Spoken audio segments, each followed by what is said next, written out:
আসসালামু আলাইকুম। সবাই কেমন আছেন? আশা করি সবাই ভালো আছেন। তো আমি যেমনটা বলেছিলাম, আমি আজকের থেকে মোটামুটি আপনাদের ফরেক্স ট্রেডিং সম্পর্কে কিছু আইডিয়া দিব যে আপনারা ফরেক্স ট্রেডিংটা কিভাবে স্টার্ট করবেন, বা এটা কিভাবে ট্রেড এক্সিকিউট করে, আসলে ফরেক্স ট্রেডিংটা কি, এটা কিভাবে কি হয়, বেসিক কিছু ধারণা আজকে আমি আপনাদের দিব এই ভিডিওর মাধ্যমে ইনশাল্লাহ। তো অ্যাজ ইউজুয়াল আমরা এখানে যেরকম দেখতে পাচ্ছি, এখানে আমাদের ৩ ধরনের ট্রেডিংয়ের বিষয়ে এখানে আমরা দেখতে পাচ্ছি। একটা ফরেক্স, ক্রিপ্টো, বাইনারি এবং আরও একটা হয় সেটা হচ্ছে স্টক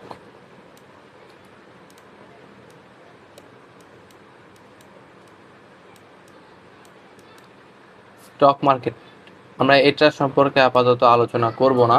আমি জাস্ট আজকে ফরেক্স নিয়ে কথা বলবো। আর বেসিক বেসিক কিছু কথা আমি আপনাদের এই বাকি দুইটা সম্পর্কে বলবো। সরি।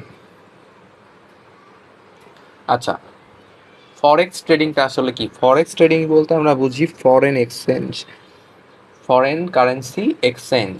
আমরা ডলারের বিপরীতে ইউএসডি কতটা বাড়তেছে বা কমতেছে, বা ডলারের বিপরীতে গোল্ড কতটা বাড়তেছে কমতেছে, আমরা একটা কারেন্সির সাথে আরেকটা কারেন্সির সাথে আমরা কম্পেয়ার করি। যেমন আপনার জন্য কোন ট্রেডিংটা ঠিক হবে, আমি যদি এটা বলি, আপনি যদি এখন দেখেন এখানে বাইনারি হচ্ছে টাইম বেস একটা ট্রেডিং। বাইনারিতে কি হয়? টাইম ফিক্সড থাকে। এখানে টাইম ফিক্সড, বাইনারি ট্রেডিংয়ে টাইমটা হচ্ছে ফিক্সড থাকে। আচ্ছা, আর আমরা যদি ক্রিপ্টোতে দেখি, এখানে কোনো টাইম ফিক্সড নাই। আমি ক্রিপ্টোর স্পট ট্রেডিংয়ের কথা বলতেছি, এখানে কোনো নির্দিষ্ট টাইম ফিক্সড নাই। আপনি সাপোজ বাইনারিতে একটা ট্রেড এক্সিকিউট করলেন, এক্সিকিউট করার পরে আপনি আপ সাইড বা ডাউন সাইড আপনি যে কোনো এক সাইডে নিছেন। নেওয়ার পরে আপনার নির্দিষ্ট টাইমের মধ্যে যদি আপনার দিকে ট্রেডটা না থাকে, তাহলে আপনার টোটাল ব্যালেন্সটাই লস হয়ে যাবে। ক্রিপ্টোতে এই সমস্যাটা নাই, ক্রিপ্টোতে আপনি হোল্ড করে রাখতে পারবেন স্পট ট্রেডিং। আর মূলত হচ্ছে আজকে কথা বলবো হচ্ছে ফরেক্স ট্রেডিং নিয়ে। তো ফরেক্স জিনিসটা কি আসলে, ফরেক্স ট্রেডিংটা আসলে কিভাবে এক্সিকিউট করা হয়। তো আমি যদি আপনাদের জাস্ট একটু ট্রেডিং ভিউতে নিয়ে যাই, তাহলে মূলত আপনাদের এইরকম চার্ট আপনারা দেখতে পাবেন। এখানে লাইভ মার্কেটের মধ্যে এখন আমরা আছি, গোল্ড মার্কেটের মধ্যে। তো আপনারা যখন মার্কেটটা মার্কেটটা যখন নিচে থাকে, এই লেভেলটাতে থাকে, তখন আমরা তাকে কি বলি? Support level. এটা হচ্ছে মার্কেটের সাপোর্ট লেভেল, এটা মার্কেটের রেজিস্ট্যান্স লেভেল। আশা করি এইগুলা সবাই মানে বুঝেন কম বেশি সবাই। আমি এগুলা নিয়ে আলোচনা করব না, আমি আজকে বলবো যে বেসিক কিভাবে ট্রেডটা এক্সিকিউট করতে হয়। তো আমি যদি হচ্ছে এদিক থেকে আমরা দেখি যে মার্কেটটা আসলে কোন লেভেলের মধ্যে আছে। মার্কেটটা এখানে সাপোর্ট লেভেলের মধ্যে আছে, তার মানে কি? মার্কেটটা সাপোর্ট লেভেল থেকে কি হয়, মার্কেটটা রিভার্স করে, ম্যাক্সিমাম টাইমে রিভার্স করে। কিন্তু কই থেকে রিভার্স করবে, এটার জন্য আপনার আরও ভালো মতো টেকনিক্যাল অ্যানালাইসিসটা করতে হবে। ঠিক আছে? তো আমরা যদি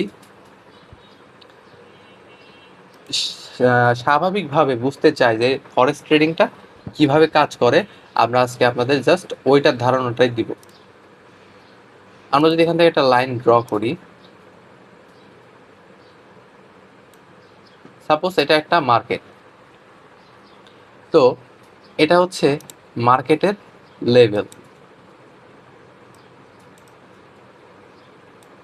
এটা হচ্ছে মার্কেটের লেভেল। আর ধরি আপনার কাছে ক্যাপিটাল আছে হচ্ছে $100।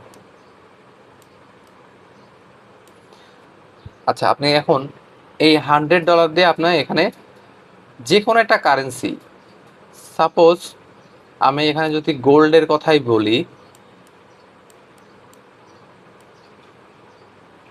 আপনি এখানে গোল্ডের মধ্যে ট্রেড করতেছেন। আপনি যখন এখানে গোল্ডের মধ্যে ট্রেড করতেছেন, তখন আপনি এখান থেকে লেভারেজ নিতে পারবেন। লেভারেজ জিনিসটা কি? লেভারেজ হচ্ছে আপনি সাপোজ কোনো একটা বিজনেস শুরু করবেন, তো বিজনেসের মধ্যে আপনি হচ্ছে ব্যাংকের থেকে লোন নিতে পারবেন। তো ব্যাংকের থেকে যদি আপনি লোন নেন, সেক্ষেত্রে আপনি যদি লোনটা আপনার বিজনেসটা যদি বড় হয়ে যায়, আপনি লোন নিয়ে তো বড় করে বিজনেসটা শুরু করতে পারবেন, তাই না? এখন ব্যাংকের থেকে লোন নেওয়ার পর আপনি টাইম টু টাইম যদি ইনস্টলমেন্ট দিতে পারেন, সেক্ষেত্রে কিন্তু আপনার প্রফিটটা বড় লেভেলেরই হবে। ঠিক তেমনই আমরা এখানে 2000 মানে 1:2000 পর্যন্ত আমরা লোন নিতে পারি, মানে 2000 গুণ পর্যন্ত আমরা লোন নিতে পারি। তার মানে আমরা যদি এখানে লেভারেজটা যদি 2000 আমরা এখানে নেই,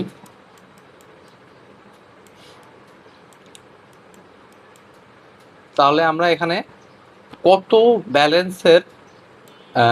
ব্যালেন্সের আমরা ক্যাপিটাল নিয়ে আসলে এখানে ট্রেড করতেছি আমরা এখানে থেকে বুঝতে পারবো।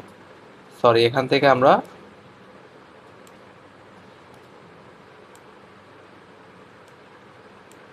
$2,00,000, আমাদের $2,00,000 একটা ক্যাপিটাল আমরা এখান থেকে পাচ্ছি। আমরা যদি $100 নিয়ে আসি, আমরা $100 যদি নিয়ে আসি, আমরা $2,00,000 ক্যাপিটাল নিয়ে আমরা এখানে ট্রেড করতে পারবো। আচ্ছা, সাপোজ আমরা যদি এখন আপনাদের শর্ট করে বোঝানোর ক্ষেত্রে আমি জাস্ট 1:5, আমরা সাপোজ আমরা এখান থেকে 5% লেভারেজ নিব। তাহলে আমরা 1:5 যদি লেভারেজ নিই, তাহলে আমাদের $100 সাথে আমরা যদি 5 গুণ করি, তার মানে আমাদের ক্যাপিটাল হবে কত? $500, তাই না? তার মানে আমরা যদি এখান থেকে ট্রেডটা এক্সিকিউট করি, তার মানে আমরা যদি এখান থেকে সাপোজ বাই সাইডে, আমরা এখন এখান থেকে বাই সাইডে আমরা ট্রেড নিব। এখানে মার্কেট আছে, এখানে সাপোজ আমরা বাই সাইডে ট্রেড নেব। বাই সাইডে মনে করলাম যে মার্কেটটা কত 10% মুভ দিছে, 10%। তার মানে কি, আমরা যদি বাই সাইডে এখানে 10% মুভ দেখি, তার মানে আমার এই যে টোটাল $500, এই $500 মুভ পাবো আমরা 10%।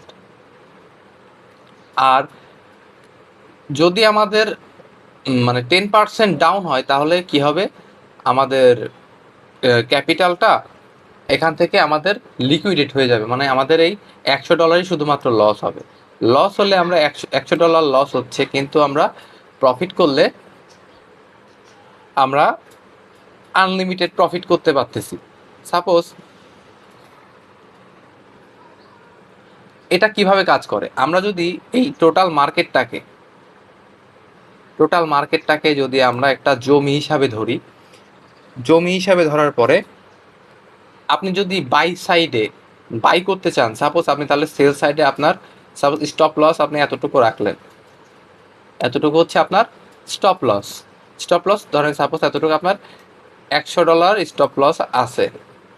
তার মানে কি, মার্কেট যদি এখান থেকে যদি ডাউনফল করে, এখান থেকে যদি মার্কেট নিচের দিকে আসে, তাহলে কি হবে, আপনার এই $100 লস হয়ে যাবে।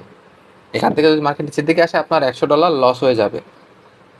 কিন্তু যখন এটা উপরের দিকে যাবে, উপরের দিকে গেলে আপনার কোনো লিমিট নাই, আপনি যতটুকু ধরে রাখতে পারবেন, যতটুকু হোল্ড করতে পারবেন, ততটুকুই আপনার প্রফিট হবে, মানে উপরে যাওয়ার কোনো লিমিট নাই। আর লস হলে আপনাদের লসটা ম্যানেজ করতে পারতেছেন। তো আসলে এই লট সাইজটা কি, এটাকে বলে আমাদের লট সাইজ। লট সাইজটা কি, কিভাবে কাজ করে, এই জিনিসটা আমি আপনাদের এখন মার্কেটে নিয়ে গিয়ে দেখাবো আসলে লটটা কি, লটটা কিভাবে কাজ করে। আর পিপস কি, পিপস বলতে লট আর পিপসের মধ্যে পার্থক্য। পিপস হচ্ছে আপনার একটা নাম্বার, মনে করেন যে সাপোজ এখান থেকে 1 2 3 4 5 6 7 পিপস বলতে পারেন আপনি, হচ্ছে ফরেক্স মার্কেটের একটা ইউনিট, যে ইউনিট দিয়ে হচ্ছে আমাদের বোঝানো হয় যে কতটুকু পরিমাপ করা হয় আর কি। যে সাপোজ এখান থেকে আমরা ক্যালকুলেট করি যে 1 পিপ চেঞ্জে কতটুকু লস বা প্রফিট হচ্ছে। যেমন এটা উপরের দিকে পিপস আছে, 1 পিপ 2 3 4 5 6, এখানে 6, নিচের দিকে ওই ঠিক সেম ভাবে আমাদের 1 2 3 4 5 6, তার মানে মার্কেট যদি এই 6 পিপস পর্যন্ত যায়, যদি আমাদের এখানে $10 প্রফিট হয় 6 পিপস বাইং সাইডে যাওয়ার ফলে, ঠিক সেইভাবেই আমাদের ডাউন সাইডে আসার জন্য আমাদের $10 কি হবে, লস হবে। ঠিক আছে, কিন্তু আমাদের লস এই পর্যন্তই থাকবে। আমাদের লস যদি হয় যে $10 লস হলো না, আমাদের স্টপ লস সেট করা ছিল এখানে, আমাদের লসটা এতটুকুই হবে। কিন্তু বাইং সাইডে আমাদের কোনো লিমিট নাই, আমাদের ইচ্ছা মতো আমরা যতটুকু খুশি আমরা ততটুকু দূরে যাইতে পারবো, এটা নিয়ে কোনো সমস্যা নাই। আমি যদি আপনাদের সাপোজ এই হচ্ছে মার্কেট, আমরা যদি এখান থেকে একটা হরিজন্টাল লাইন নেই, সাপোজ এই একটা হরিজন্টাল লাইন, আমরা এখান থেকে সাপোজ আমরা এখান থেকে বাই করব, বাই সাইডে যদি আমরা এখান থেকে বাই করি, তাহলে আমাদের একটা স্টপ লস আমাদের সেট করতে হবে ঠিক নিচের দিকে। আমরা যদি মার্কেটের মধ্যে দেখি, সাপোজ মার্কেটটা এখন মোটামুটি একটা সাপোর্ট লেভেলের মধ্যে আছে, আমরা যদি এখান থেকে বাই সাইডে যাওয়ার জন্য চেষ্টা করি, আমাদের লট দেওয়া আছে 0.5 লট। আমরা যে এখন এই যে স্টপ লসটা যদি আমরা সেট করি, সাপোজ এই উইক পর্যন্ত যদি আমরা দেখি, আমাদের 1000, আচ্ছা একটু ছোট করে নিই লট সাইজটা, এই যে এটা হচ্ছে লট সাইজ। সাপোজ আমি এটা এরকমই রাখি, টিপি দিলাম ধরেন যে আমাদের এই রেজিস্ট্যান্সের মাথায়। আচ্ছা, আমি যদি এখন এখান থেকে ট্রেডটা এক্সিকিউট করি, তাহলে আমার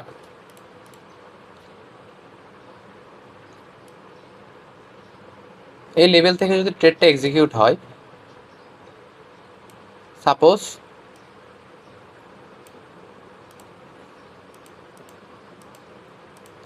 তাহলে আমার রেড মার্ক এরিয়াটা হচ্ছে আমার স্টপ লস। রেড মার্ক এরিয়াটা আমার কি হবে, স্টপ লস। আর গ্রিন মার্ক এরিয়া হচ্ছে আমার টেক প্রফিট। তার মানে কি, মার্কেট যদি এখান থেকে নিচে আসে তাহলে আমার লস হবে এই যে $1100 মতো, আর যদি সেমভাবে উপরে যায় তাহলে হচ্ছে আমার প্রফিট হবে 2000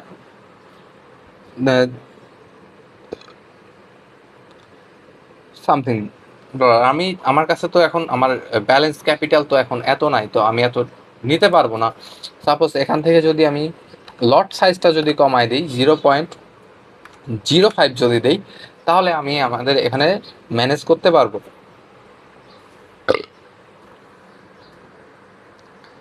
তো আমাদের যদি এখানে ডাউন সাইডে দেখি, এখন আমরা ডাউন সাইডের দিকে যদি তাকাই, তাহলে আমরা এখান থেকে দেখতে পারবো যে এই এতটুক এরিয়ার মধ্যে আমার লস হবে কত, $128 যদি আমার লস হয়। আর যদি প্রফিট হয় তাহলে আমার প্রফিট হবে কত, যদি মার্কেটটা এইখান থেকে এত দূর পর্যন্ত যায় তাহলে আমার প্রফিট হবে $213। তার মানে কি, মার্কেট যদি আপনার অনুকূলে যায়, আপনি এখান থেকে মার্কেটটা ব্রেক ইভেনে নিয়ে আসলে আপনার কোনো লস নাই। আর মার্কেটের হিউজ জায়গা আছে উপরে যাওয়ার, কোনো লিমিট নাই কত দূরে যাবে। তো এটা হচ্ছে রিয়েল ট্রেডিং। আপনি দেখতে পাচ্ছেন এখানে হচ্ছে আমি গোল্ড মার্কেটের মধ্যে আছি। বিটিসি মার্কেটের মধ্যে যদি আসি, বিটিসি মার্কেটের মধ্যেও আমি বেশ কয়েকটা মুভ এখানে দেখতে পাচ্ছি। মার্কেটে এখন মোটামুটি একটা রেজিস্ট্যান্স লেভেলের মধ্যে আছে। তো আমি আজকে মূলত নিয়ে আসলাম যে আপনারা ভিডিওটা আজকে করার উদ্দেশ্য হচ্ছে যে কিভাবে আপনারা লস আর প্রফিটটা ম্যানেজ করতে পারবেন, বা সরি এটা লস, আপনার হচ্ছে ট্রেডটা কিভাবে এক্সিকিউট করতে পারবেন।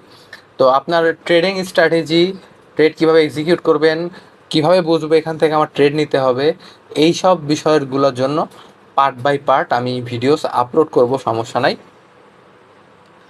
তো আমরা ট্রেডিং ভিউটা মূলত ইউজ করি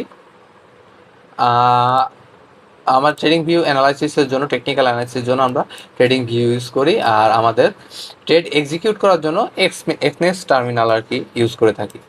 তো